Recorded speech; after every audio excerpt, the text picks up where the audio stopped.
जैसे कि कल हमने संज्ञा की परिभाषा और उसके 3 भेदों के बारे में पढ़ा था।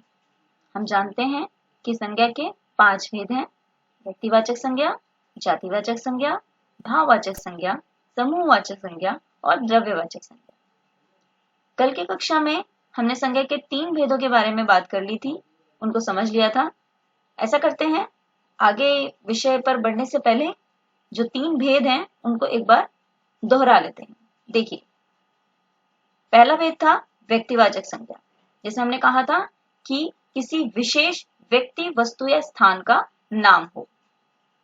उदाहरण के तौर पर हमने बात की थी व्यक्ति में, जैसे भगत सिंह, महात्मा गांधी। वस्तु, जैसे किसी का कोई विशेष नाम है, पुराण है, बाइबल है, जो ये हमारी धार्मिक किताबें हैं। स्थान, कोई दिल्ली, मुंबई, बेंगलोर आदि इस तरह के। जातिवाचक संज्ञा, हम थोड़ा सा इसकी तुलना करते हैं व्यक्तिवाचक संज्ञा से। जैसे कि व्यक्तिवाचक संज्ञा में क्या था, हम किसी विशेष व्यक्ति के नाम के बारे में बात कर रहे थे, जहां पर हमें उसका नाम पता हो, उसकी पहचान उसके नाम से हो, तो वह व्यक्तिवाचक संज्ञा है। वहीं जब एक शब्द बोलने से उसकी समूची जाति का बोध हो, तो वह जातिवाचक संज्ञा है। जैसे कि हमने आपसे कहा था, मोबाइल की बात की तो हमें यह नहीं पता कि कौन सी कंपनी के मोबाइल के बारे में बात कर रहे हैं, लेकिन आपको यह पता चल गया कि किसी मोबाइल के बारे में बात की जा रही है। आपको विशेष नाम का पता नहीं चल रहा है, लेकिन एक समूची जाति का आपको अनुभव यहाँ पर हो रहा है, तो वह जातिवाचक संज्ञा। उसके बाद भाववाचक संज्ञा के बारे में हमने बात की थी, जिसमें हमें किसी चीज या पदार्थ की अवस्था, दशा या भाव का बोध होता है, तो उसे हम भाववाचक संज्ञा कहते हैं, जिसमें हम अवस्था की एक तरह से बात करते हैं, दशा की बात करते हैं। किसी आम में मिठास है तो वो क्या है, भाव है, जिसे हम महसूस कर पाते हैं। तो ये हमने 3 भेदों के बारे में चर्चा पिछली कक्षा में की थी। आगे हम जो बाकी के 2 बचे हुए भेद हैं उनके बारे में चर्चा करने जा रहे हैं। तो चौथा भेद है संज्ञा का समूहवाचक संज्ञा। समूह का अर्थ है बहुत सारे लोगों के एक समूह का, यानी कि जहां पर बहुत सारी वस्तुएं, बहुत सारे व्यक्ति इकट्ठे हों, एक समूह में हो। जैसे कि आपने कहा कि मेले में भीड़ लगी है, तो समूह की बात हो रही है। ठीक है, जैसे हम कहते हैं कि कक्षा में बच्चे बैठे हैं, तो कक्षा जो है या कक्षा में बहुत सारे बच्चे बैठे हैं, तो वो क्या है, एक समूह का आपको यहाँ पर पता चल रहा है। सभा हो रही है, कोई सभा हो रही है, तो वहां पर भी बहुत सारे लोग होंगे। जहां पर भी 1, 2 या उससे ज्यादा लोगों की बात की जाए, जब किसी एक व्यक्ति के बारे में बात करेंगे हम, तो हमें पता रहेगा कि उस विशेष व्यक्ति का नाम क्या है, तो वो व्यक्तिवाचक संज्ञा है। लेकिन जहां हम बहुत सारे लोगों की बात करते हैं, 2 से ज्यादा लोगों की बात करते हैं, जहां पर एक समूह की बात की जाती है, जहां पर बहुत सारे लोग इकट्ठे हो रखे हों, तो उसे हम समूहवाचक संज्ञा कहते हैं। उदाहरण के तौर पर आपको दिया गया है, जैसे कि भीड़ लगी हुई है कहीं पर, या मेला हो रहा है तो वहां भी बहुत सारे लोग होंगे, कोई सभा हो रही है, चर्चा हो रही है जहां पर बहुत सारे लोग होंगे। कक्षा में भी कोई एक बच्चा तो नहीं बैठा होता, एक विद्यार्थी तो नहीं बैठता, बहुत सारे बच्चे एक साथ बैठते हैं, तो वो क्या हुई, वो भी समूहवाचक संज्ञा का ही एक उदाहरण है। परिवार में कोई एक व्यक्ति तो नहीं होता, परिवार में बहुत सारे लोग होते हैं, तो वह भी समूहवाचक संज्ञा का उदाहरण है। इसी तरह झुंड, सेना, जिसमें बहुत सारे सेनानी इकट्ठे होकर लड़ाई लड़ने जाते हैं।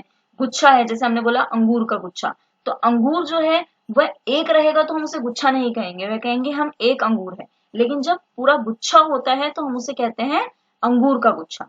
तो वह क्या है, वो भी एक समूह के बारे में हमें बताया जा रहा है इसके जरिए। ठीक है, तो एक बार परिभाषा पढ़ लेते हैं।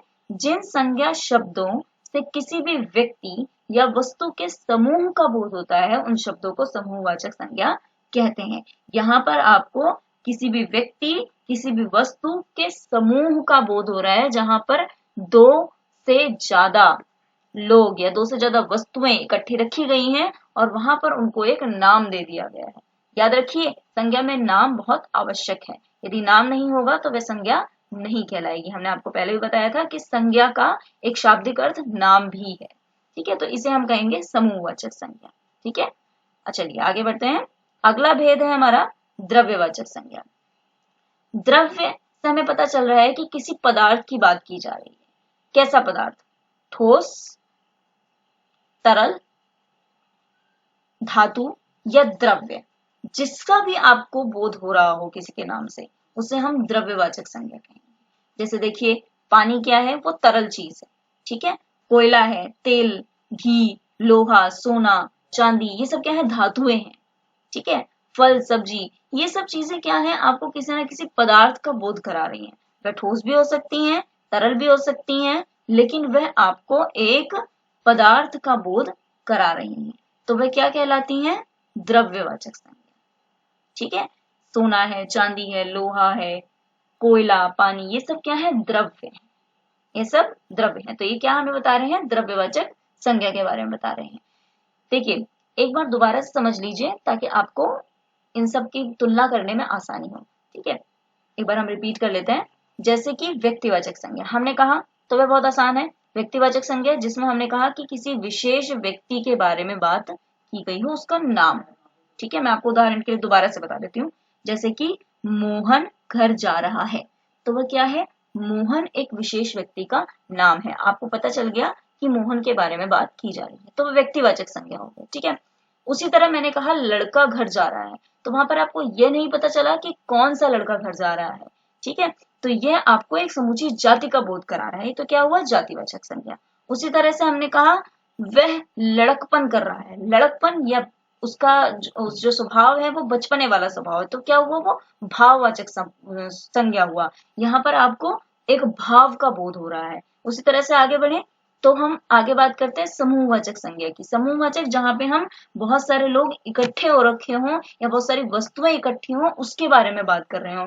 कक्षा, परिवार, पुस्तकालय, झुंड, सेना, दल, गुच्छा, ये सब क्या है, समूहवाचक संज्ञा है। उसी तरह से द्रव्य यानी कि पदार्थ की बात की जा रही है। याद करिएगा, यहाँ पर सिर्फ वस्तु की बात नहीं हो रही है, यहाँ पर ऐसी वस्तुओं की बात नहीं हो रही है जिनकी बात हमने आगे पीछे जो है जातिवाचक संज्ञा में या और किसी चीज में की है। यहाँ पर हम सिर्फ ऐसी ही संज्ञा की बात कर रहे हैं, ऐसे शब्दों की बात कर रहे हैं जो ठोस, तरल पदार्थ, धातु या द्रव्य का बोध करा रही हो, उसे हम द्रव्यवाचक संज्ञा कहेंगे। जैसे कि कोयला हो गया, पानी, तेल, घी, लोहा, सोना, चांदी, हीरा, चीनी, फल, सब्जी, इस तरह की द्रव्य वाली चीजें, वो सब क्या है, द्रव्यवाचक संज्ञा।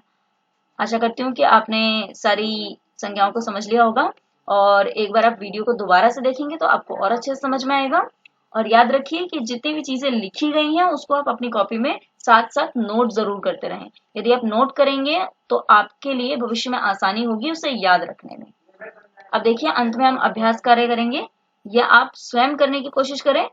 आप चाहें तो कोशिश करने के बाद मुझसे पूछ सकते हैं, लेकिन पहले आपका कोशिश करना अनिवार्य है। एक बार मैं आपके लिए पढ़ देती हूँ, इसमें क्या करना है आपको।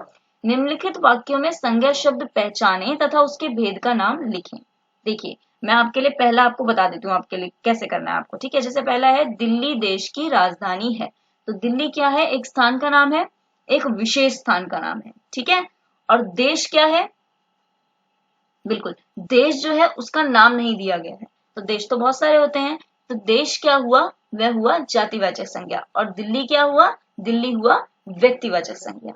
दिल्ली एक शहर का नाम है, विशेष शहर का नाम आपको पता चल रहा है दिल्ली से। देश लिखा गया है तो वहां पर आपको देश का नाम नहीं लिखा गया, तो वह क्या है, जातिवाचक संज्ञा। दिल्ली व्यक्तिवाचक संज्ञा और देश जातिवाचक संज्ञा। इसी तरह से आपको बाकी करना है। जैसे हर समय बचपना ठीक नहीं है, तो आपको बताना है इसमें कौन सी संज्ञा है, संज्ञा कौन सी है, उसको अंडरलाइन करेंगे, उसको रेखांकित करेंगे और उसके बाद उसके भेद का नाम लिखेंगे। राज पुस्तक पढ़ रहा है, यह मेरी साइकिल है, सोने की कीमत बढ़ती ही रहती है, बच्चे कक्षा में बैठे हैं, नदी का पानी बहुत साफ होता है। तो इस तरह से इन सभी अभ्यास कार्य के जितने भी आपको वाक्य दिए गए हैं उनमें आप संज्ञा शब्द पहचानेंगे तथा उसके भेदों को लिखेंगे। धन्यवाद।